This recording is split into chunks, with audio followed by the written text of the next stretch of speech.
Everyone, ये बाईफिजिक liquid doses form का second lecture है। तो पहले वाले लेक्चर में हम लोगों ने डिस्कस किया था सस्पेंशन होता क्या है, उसके क्या क्या प्रॉपर्टीज़ होती हैं, देन क्या एडवांटेजेस हैं, डिसएडवांटेजेस हैं, ये सारा कुछ डिस्कस किया था। तो उसके बाद क्लासिफिकेशन भी डिस्कस किया था। तो आगे ये नेक्स्ट लेक्चर है, तो उसमें आगे के टॉपिक्स या आगे के पॉइंट्स डिस्कस करते हैं हम लोग। So let's start the lecture. So ये जो सस्पेंशन है, तो जैसे कि बताया कि पहले वाले लेक्चर में डिस्कस किए थे डिफरेंट टाइप्स। तो वो जो टाइप्स डिस्कस किए थे वो depending upon the route of administration था। अब ये जो है प्रॉपर्टी पे बेस्ड है कि डिफरेंट प्रॉपर्टीज़ होती है सस्पेंशन की, उसके बेसिस पे ये टाइप्स दिया हुआ है। तो जो सस्पेंशन है वो दो तरीके के होते हैं, एक है फ्लॉकुलेटेड सस्पेंशन, दूसरा है नॉन फ्लॉकुलेटेड सस्पेंशन। सो ये जो फ्लॉकुलेटेड सस्पेंशन होते हैं उसमें पार्टिकल्स जो होते हैं they are in contact with each other and form a network like structure. ये बहुत इंपॉर्टेंट पॉइंट है। तो जो फ्लॉकुलेटेड सस्पेंशन होते हैं उसमें जो पार्टिकल्स होते हैं वो एक दूसरे के कांटेक्ट में रहते हैं और कांटेक्ट में रहते हैं और एक केज लाइक स्ट्रक्चर बनाते हैं, एक नेटवर्क जैसा स्ट्रक्चर बनाते हैं। जब हम उसको देखते हैं माइक्रोस्कोपिकली तो वो अपने को एक केज जैसा या एक नेट की तरह दिखता है। तो पार्टिकल एक दूसरे से कनेक्टेड रहते हैं, अटैच्ड रहते हैं उसमें। तो ये हो गया फ्लॉकुलेटेड सस्पेंशन। देन दूसरा है नॉन फ्लॉकुलेटेड सस्पेंशन, जिसमें individual particles exist as separate entity.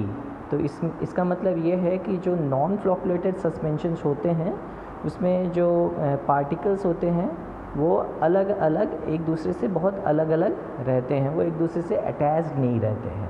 तो ये डिफरेंस है फ्लॉकुलेटेड और नॉन फ्लॉकुलेटेड सस्पेंशन में। प्रॉपर्टी अलग अलग है दोनों की।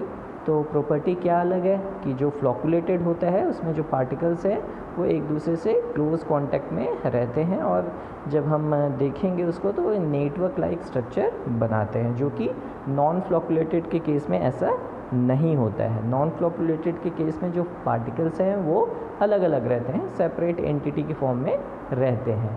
अब फ्लॉकुलेटेड और नॉन फ्लॉकुलेटेड में और भी बहुत सारे डिफरेंसेस हैं, उसको डिस्कस कर लेते हैं।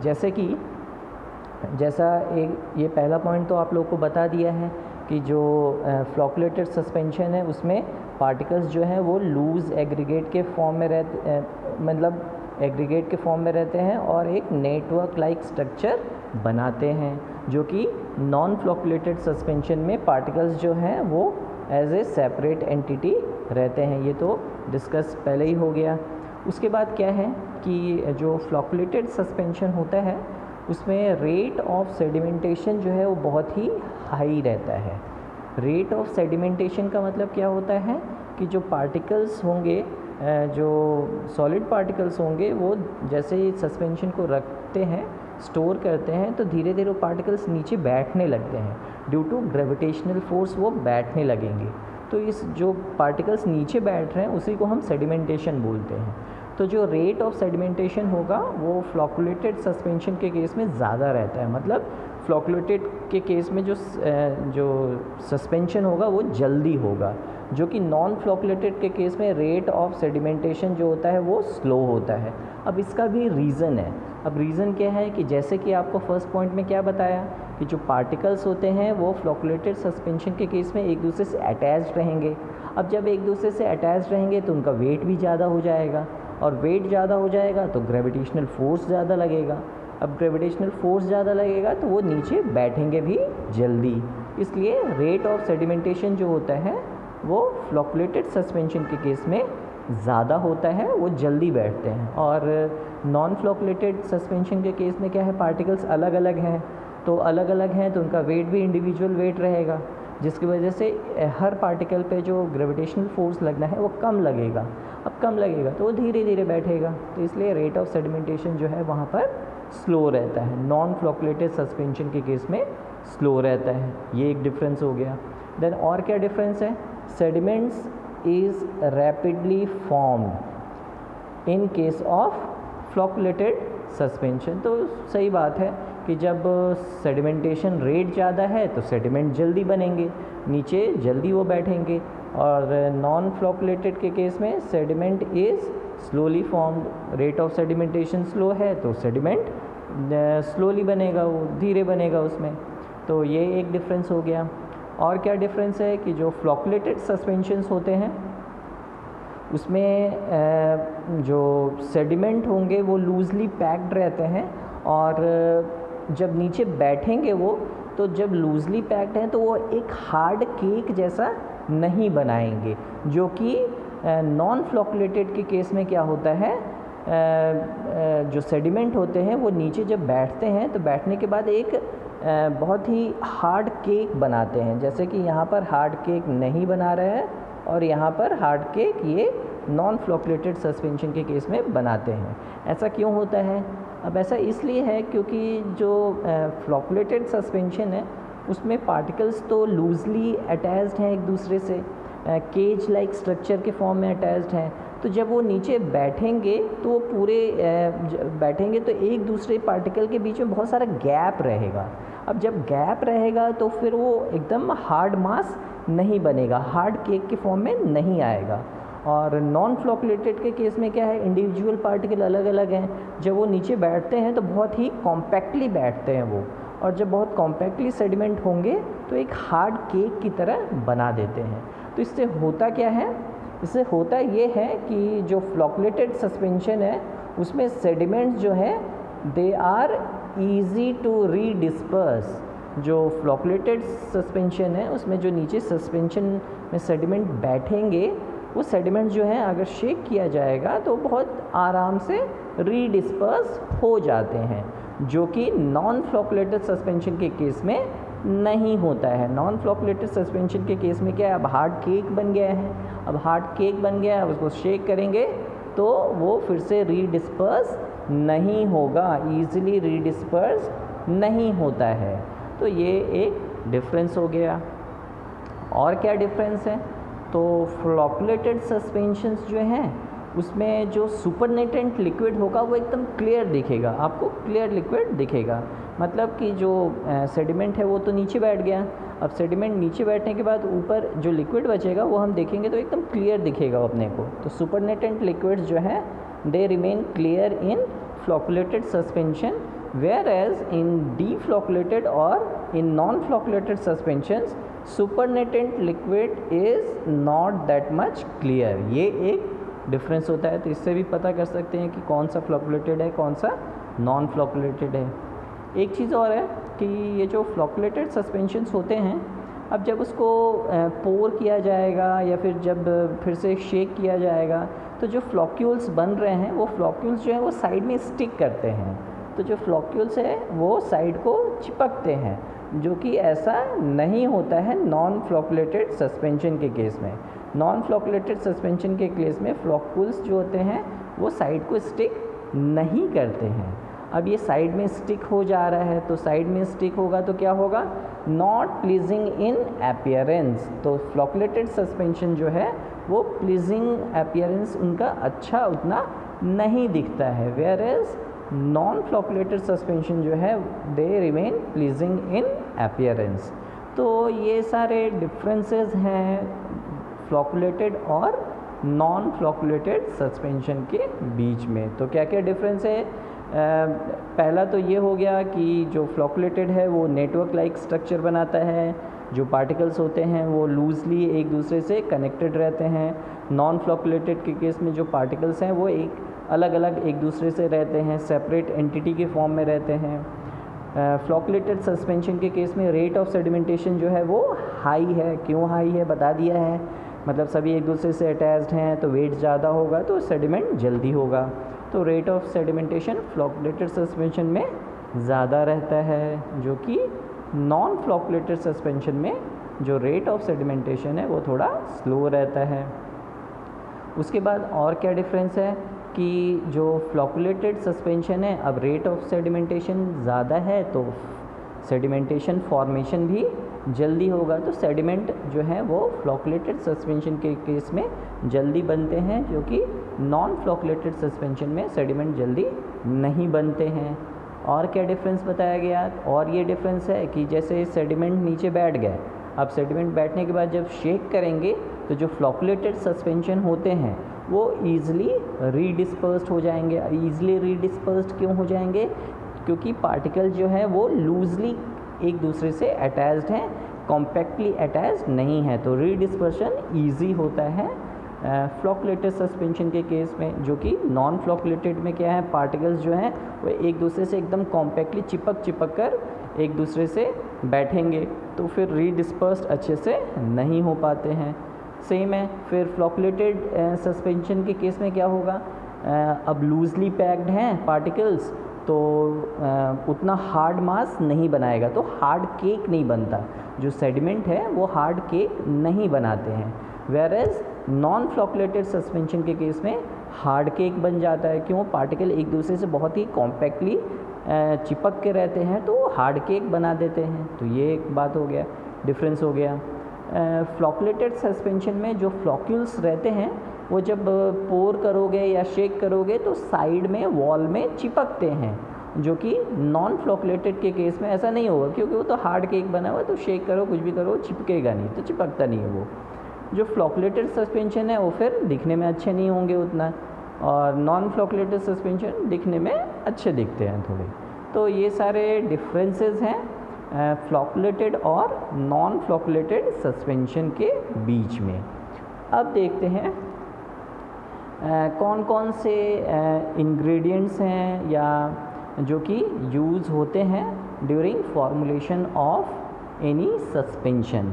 तो पहला जो इंग्रेडिएंट यूज़ होता है, एडिटिव जो यूज़ होता है, वो है फ्लोकुलेटिंग एजेंट। तो ये है फ्लोकुलेटिंग एजेंट। तो फ्लोकुलेटिंग एजेंट्स जो हैं वो क्या है, उनका क्या प्रॉपर्टी है? तो जो फ्लोकुलेटिंग एजेंट होते हैं दे आर सर्फेक्टेंट और protective colloids use to improve dispersion. मतलब अब जैसे पहले ही आप लोग को बताया कि जो सस्पेंशन होगा उसमें दो फेज़ होते हैं, एक आपका कंटिन्यूस फेज़ हो गया लिक्विड, और एक डिस्पर्स्ड फेज़ होता है, जो कि सॉलिड पार्टिकल हैं वो पूरे लिक्विड में डिस्पर्स्ड होते हैं। तो फ्लोकुलेटिंग एजेंट का काम यही रहता है कि ये जो सॉलिड पार्टिकल हैं वो अच्छे से पूरे लिक्विड में अच्छे से डिस्पर्स्ड हो जाए, उसके लिए ये फ्लोकुलेटिंग एजेंट यूज़ किया जाता है। तो ये जो हैं वो सर्फेक्टेंट जनरली यूज़ होते हैं।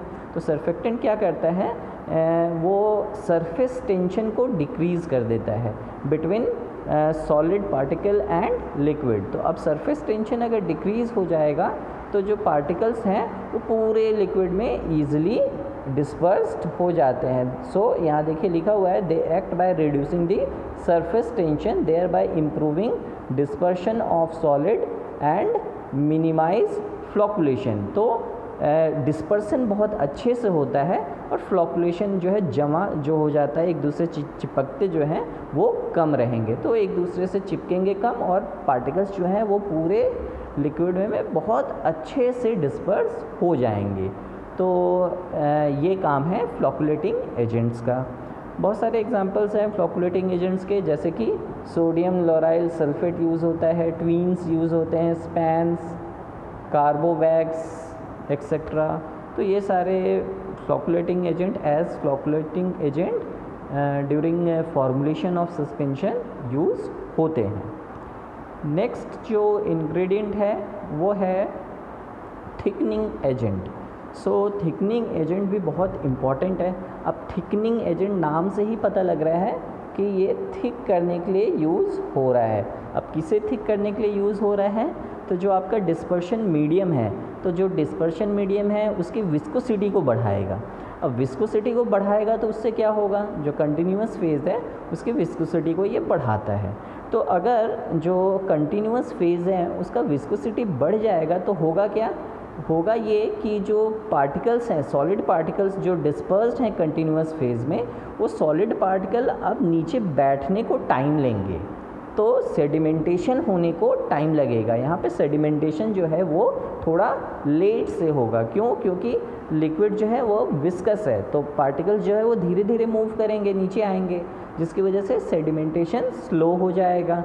तो थिकनिंग एजेंट का वही काम है। वो क्या करता है, देखिए यहाँ लिखा हुआ है, it increases the viscosity of continuous face so that solid particles remain suspended in for longer period of time. मतलब ज़्यादा समय के लिए वो सस्पेंडेड रहेंगे और नीचे बैठेंगे भी नहीं। And it takes long time to measure a uniform अब इससे होगा क्या कि सपोज़ ज़्यादा देर तक वो सस्पेंडेड रहेंगे तो क्या होगा, तो जब उसमें से डोज़ लिया जाएगा तो एक्यूरेट डोज़ हमें मिल सकेगा। अब ऐसा कैसे होता है?